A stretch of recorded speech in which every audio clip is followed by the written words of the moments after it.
In this episode, I'm going to talk about a 4 microphone setup on the drum kit that Peter used in some of the tunes on this album. It's a little different setup than what the other drum kit was doing, and you have to treat it differently when it comes to production and the way things are EQ'd, compressed, and so I'm going to just jump right into it. So let's start with, what did the kit look like? So here's a picture of the jazz kit from Peter's perspective, from the drummer's perspective. You can see that there's only 2 toms. There's a high tom and a low tom. You got the snare drum kick. You got 3 cymbals and the hi-hat. And that's all he's working with on this kit.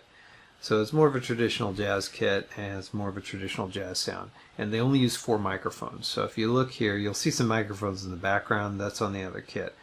He's got 2 mono mics on the overhead left and right, and that's from Peter's perspective. And then he's also got a mic on the snare and a mic on the kick, and that is it. Just 4 microphones: kick, snare, overhead left to right, and that's all that we're working with. The big question that I'm asking myself as I'm trying to figure out how to get the best possible sound on the drum kit is, what's the best approach for a 4 microphone setup on the drums to get a drum sound that I think will be interesting. And the key is you use all 4 mics, but they all have very specific roles. You're limited on microphones, so you're limited on how much control you have over the overall sound, but in a jazz setting that can be a good thing. And to be honest, there was like 3 and 4 mic setups on like Led Zeppelin albums for the drum kit, so it can be done in pretty much any genre of music, but for the purposes of, you know, the way a jazz kit sounds, it's the way everything sort of blends together in the space that's part of that sound. So I'm going to honor that and stick as true to that as possible, and then see what I can work with. There are problems that you have to figure out. So an example would be, if he's doing a tom fill, can I get the toms to speak well in the mix with only 4 microphones, since I don't have that isolation that I had in the previous kit? And the answer is, to a certain degree, yes, it's possible. So let's talk a little bit about panning. So on the panning, I'm going to do it from the audience perspective, so it's going to be the reverse of the drummer perspective thing. So drummer perspective would have the hi-hat on the left side and the low tom on the right side. Audience perspective is the opposite way. And I'm going to flip over to Pro Tools. Here we go. We got a bass drum mic, a snare drum mic, and then we've got an overhead. When it says on the Pro Tools session overhead left and overhead right, that's from Peter's perspective. So the left mic is the mic that's closest to the hi-hat. But I'm reversing all of this so that I get an audience perspective, which is I'm taking that overhead left from Peter's perspective and panning it hard right, and then what is listed as overhead right, I'm panning hard left. And that is all I have to do to reverse the perspective for the audience, because there's a snare drum mic and a kick drum mic, and those are usually straight down the middle. They're in the center. So I don't have anything else that I'm panning like I had with that other kit. So it's super easy to flip the perspective on this. I'm just flipping my overheads. Let's look a little bit at phase alignment. So with any microphone setup, I have to pick and choose kind of what I want to phase align. And I'm not going to like phase align the right, out of the 2 overhead mics. I'm not going to phase align those 2 mics together. Recording engineer should have those in phase, so I'm not going to worry about that. Plus I want that sort of width. And in listening to the tracks, I'm not hearing anything that sounds like it's out of phase, so I'm not worried about that. But as far as the bass drum and the snare, I want to do that. So for aligning the snare and the kick, I'm going to use a similar tool that I did in the previous episode, and a similar methodology, which is, one way is to use auto align. So I have auto align up, and I've got my levels all set up similar to what I have here.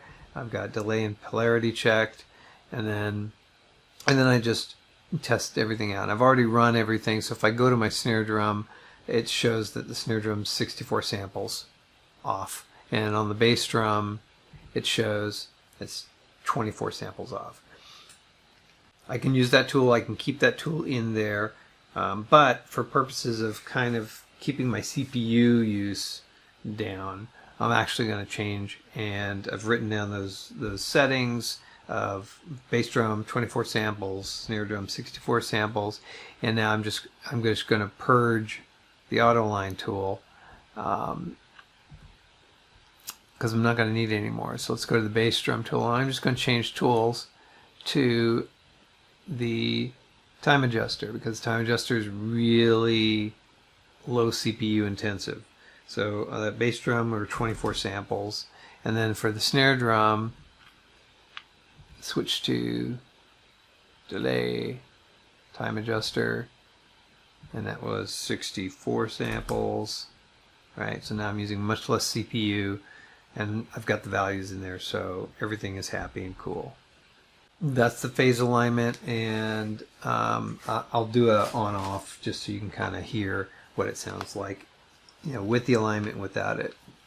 So let's start with, I'm going to solo the mic and I basically lined everything up to the mic that was on the left side of Peter's kit, which is closest to that hi-hat, which is close to the snare, and that would probably be where I would have the most problems.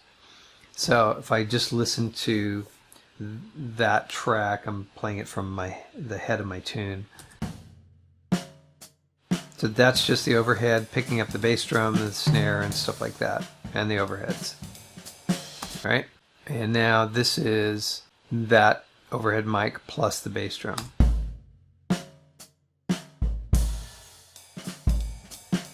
Right, now I'm going to bypass.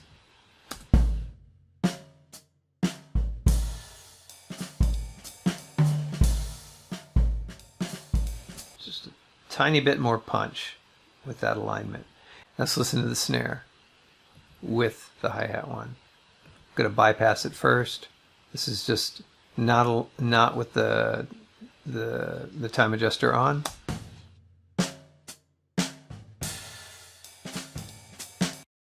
And this is with the time adjuster on the snare. So you can hear it's definitely a little punchier, definitely a little more aligned in. If I do the whole kit,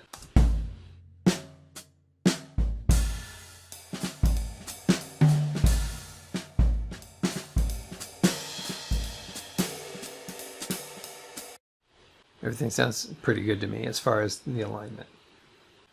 So let's look at EQ next and what I did there.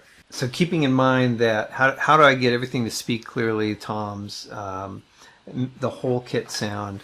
Similar approaches I did on the other kit as far as doing subtractive EQ, additive EQ for the elements that I want to emphasize, subtractive EQ for the elements that I want to de-emphasize.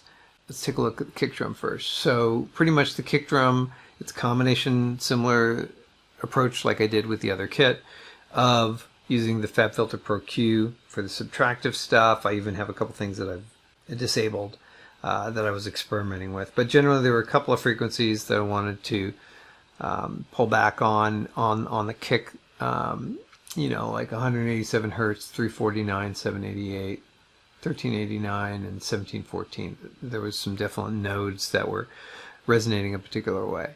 On my Lindell Neve plugin, I added a little 3.2 to add a little high end on the kick, about 4.5 dB, so that helps with the punch. And this is off. I rolled things off at about 6 kilohertz on the kick drum, right? And that because the hi-hat, the cymbals, those are coming in really clearly on the snare mic and on the two overheads. So I want to just use this to control my kick. So basically I just did a high shelf, 6 kilohertz. There's no low shelf. I'm just using all the bottom end. So that's on the EQ side for the kick drum. If I look at my snare drum, right, so let's give a listen to kick drum with and without EQ. So let's start without.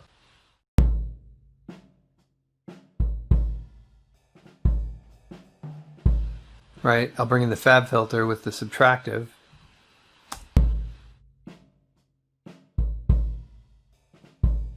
So it's a little cleaner, right? And then I'll bring in the Lindell.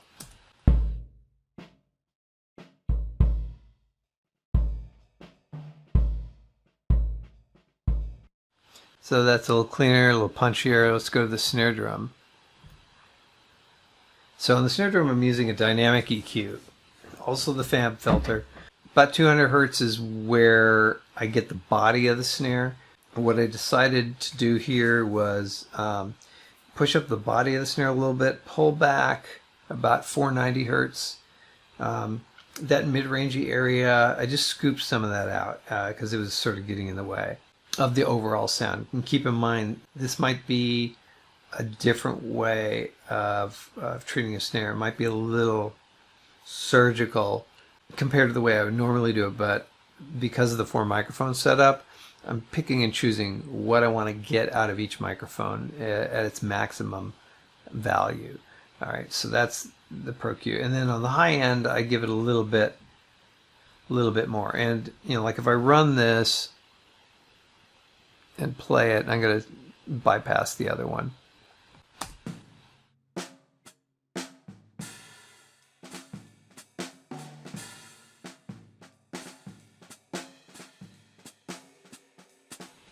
Right, so part of this dynamic EQ is on the higher frequencies, I get a little more snap and sizzle out of the snare from like tweaking it this way. So the high end's getting pushed up a little bit depending on how hard he's hitting it. And then the body of the snare is sitting there too. Also, I might get a little bit more out of it depending on how hard he smacks it. That's the EQ from the point of view of the fab filter. If I look at the Lindell, all right, I added a little 12K, about 4 dB. I was playing with 1.6K on the snare here, but I ended up choosing nothing. And this is EQ is off. I rolled off 70 hertz off the bottom because the kick drum's got that area. The snare doesn't really have anything that I need there. And then rolled it off on the top end about 10K. That pretty much made things work pretty well for me. So I'll go back and I'll bypass both of these so you hear with EQ and without. So this is without EQ.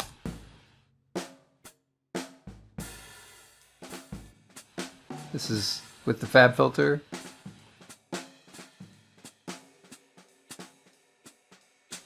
This is with the Lindell.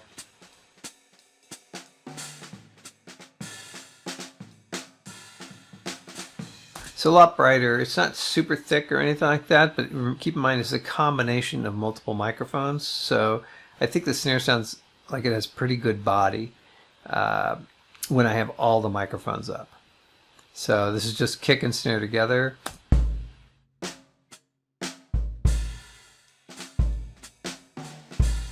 I should also point out I haven't done any leveling on the meters yet, so I haven't pulled anything into a particular zone. Let's go to the overheads. So in the overheads, pulled out 60 hertz and below on the low shelf, give it a little bump at 158 to get a little body out of the cymbals, and a couple of notes that I pulled back. And then on the high end, we're talking almost 12K. I've got a little dynamic EQ up top, just to add a little sizzle on the top of it. That's all the EQ I got on the fab filter. And then I also used the fab filter to do a little dynamic shaping, but notice that the preset I started with was the tom rack. So basically what I'm doing is I'm using 2 different EQs. I'm focusing in 2 different areas. I'm focusing on the cymbals here. This is what I'm shaping on the cymbals. And then this is what I'm shaping on the tom rack, where I'm scooping out a little bit of the middle, you know, for the toms. And then I'm also making it dynamic, so as he hits the toms hard, it's going to pop a little bit. So this lower area, about 130 hertz, was the nice balancing act. Keep in mind there's only 2 toms, so it's not going to be a lot of frequencies down there as far as the tone of the toms. So I'm using that to get a little more tone out of it, and then about 1200 hertz, little pop there to get a little more attack transient from the toms only. So those are the 2 EQ plugs that I'm using from FabFilter for those two different things. I thought it was like a reasonably decent way to kind of do that. If I put it all into one, it might not work as well. But it just made sense to me at the time, and that's pretty much all you can ask for. Okay, and then when I go to the Lindell, about 12K, I give it a little bump, about 2 dB. I don't have anything on the mids to the highs on that knob or that knob. And then on the shelving, I shelve it really low, like at 45 hertz. There was something about the low end on those cymbals that worked pretty well for me. So I just carved out the very bottom, and there's no shelf on the high end because I want the high end. So that's pretty much all the EQ on the kit. And so now I'll basically turn stuff on and off, and I'll try a section where I've got some toms too. So let's bypass all this so you can hear things pre-EQ. And notice this EQ is for the whole combination of the two mics. I didn't EQ things separately. There might be some occasions where you need to carve out something a little different on one microphone because it's picking up things a particular way. But in this case, I didn't feel like I needed to do that. This is just the overheads.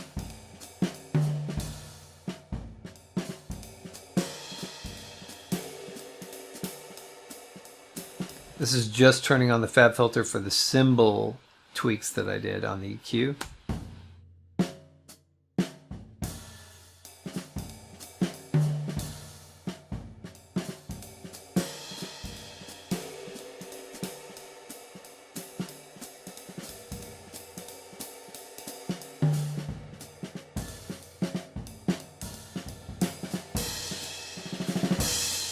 All right, I'm going to try the Trading Force section with Peter because there's probably a lot more tom work there.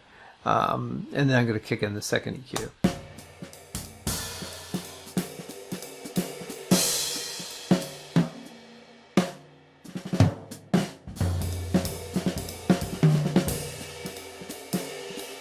This is with it on.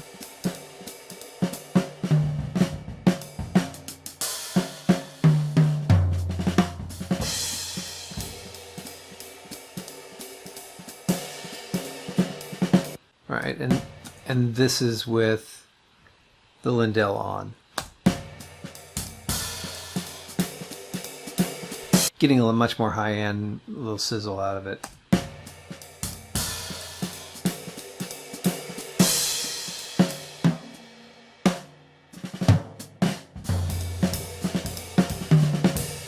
Right, so EQ-wise, that sounds really good to me. Let's hop over to compression. Okay, kick drum. Did I compress it? Nope, nothing there. I did do a little gating. So if I just solo it a little bit.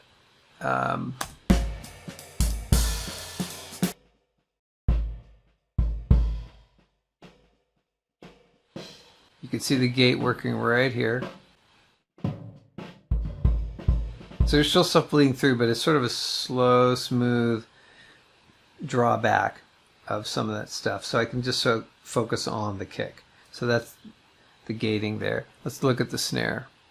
So no compression and no gating. So it's just similar to what I did with the other kit, the idea of not using compression or gating on certain instruments because I'm getting other things from that microphone. And then let's take a look at the overheads. So a little compression, no gating, obviously on the cymbals. So my threshold is like at -12. I'm using a small 1.5 to 1 compression. I just little default plus 2 dB, you know, added a little gain on top. And I have it on the auto recovery, which I happen to like on this particular plugin. It sounds pretty good. And it's got, notice the fast light isn't on, so if you've seen the other video, this particular plugin doesn't have an attack time that you can dial. It's either the attack is fast or it's not. And so the slower, I'm not sure what the milliseconds is, but it's the slower attack, which means the attack transients from the cymbals are not compressed, or they don't trigger the compression. Compressions post those transients. I'll use the same section. I'll just this is the trading for his solo section with Peter. So I'll flip the compressor on and off.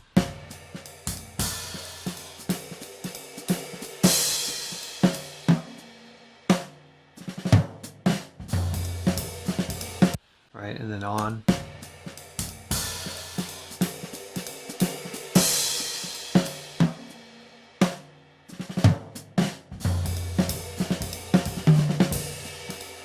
And you can see right here, it's only just adding a little bit. It's a gain reduction. So take a look at, so this is the compressor meter right here. So you can see where it's adding gain reduction, and then also we're doing a recovery and stuff like that from the gain reduction. So you can see at this 1.5 to 1 and the threshold that I used, it's just a tiny amount of gain reduction. So just take a look at this.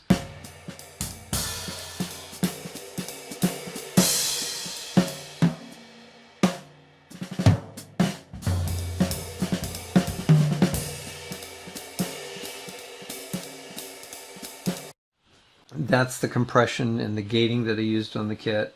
Let's take a look at levels. So in general, one of the things that the recording engineer that recorded Peter on the date did was he noticed that what they've listed as the right side, which is, now that I've reversed the perspective, it's the left side that you'll hear in your headsets or on your speakers.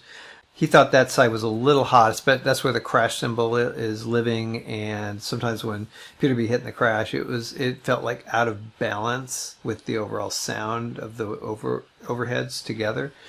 So he just pulled that back, and I totally agree with that choice. It just feels a little more balanced to have that side down a little bit in volume. So I've got the hi-hat side up at unity, and I have the crash cymbal side down about 3 dB. So that was one of the level adjustments that was made. And then as far as how it sounds with the mix, I'm just going to do it this way. So I'm going to play the whole track from this section and just do some small adjustments so you can kind of get the drums in a place that feels pretty good. So.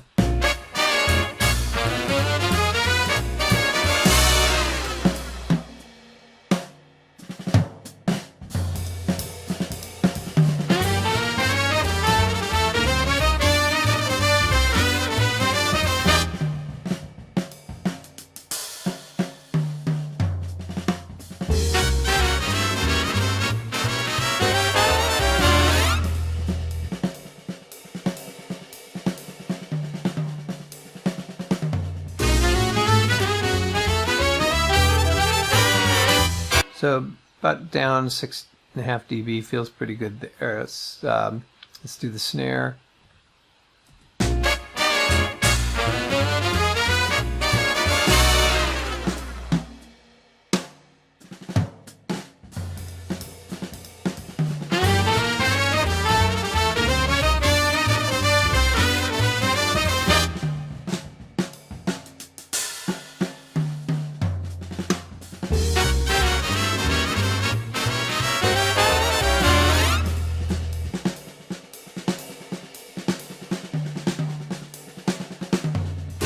That generally sounds all right, and the kick.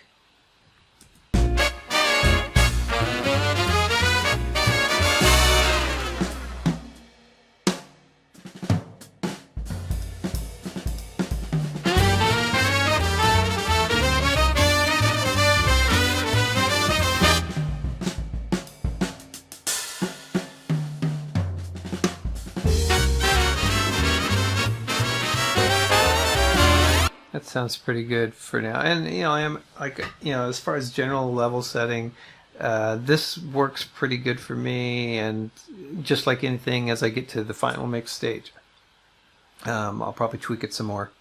So I might change my mind on the compression scheme as far as how I'm approaching it. Right now I'm just compressing the overheads a little bit, nothing else. But I might do like a general master and compressor on the whole kit as I get more toward the final stage of mixing. Still waiting on getting tracks from some of the musicians and stuff like that, so I'm not going to really jump into dialing it down too intensely until I have all the tracks to work with. But that's just something I'm considering on the compression side of things. And as far as reverb, kick is completely dry, overheads are completely dry, and then I've just got a little tiny amount of plate reverb, similar to what I had on the other kit. It's at minus 18 dB is what's being sent to it. It's the Abbey Road EMT plate that I've been using on this project that I happen to like the sound of. So that's the whole kit, and let me just solo the whole kit once more on this section so you can kind of hear it.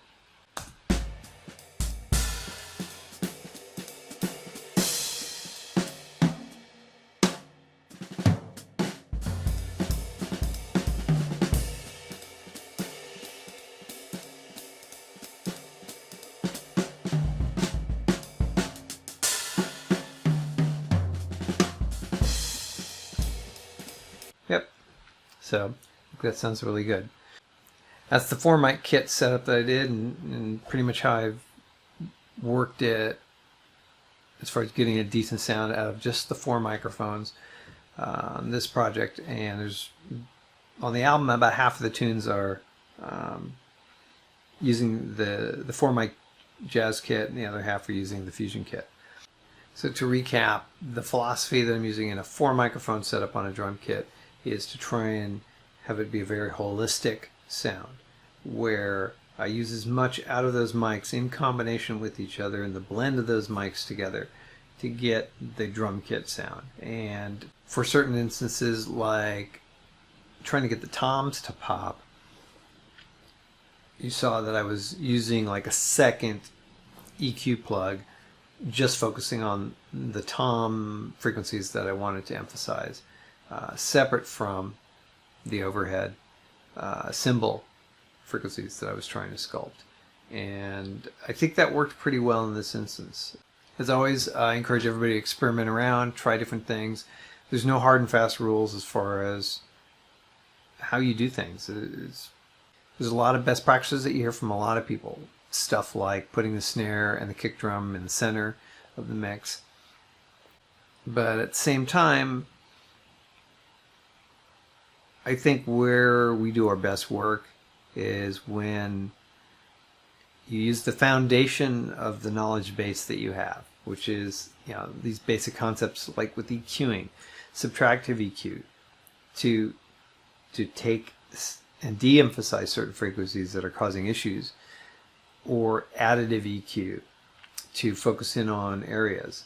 But how you go about it and the order in which you do things, some people might want to EQ after compression because they like it sounding better that way in certain circumstances. Some people will EQ before compression.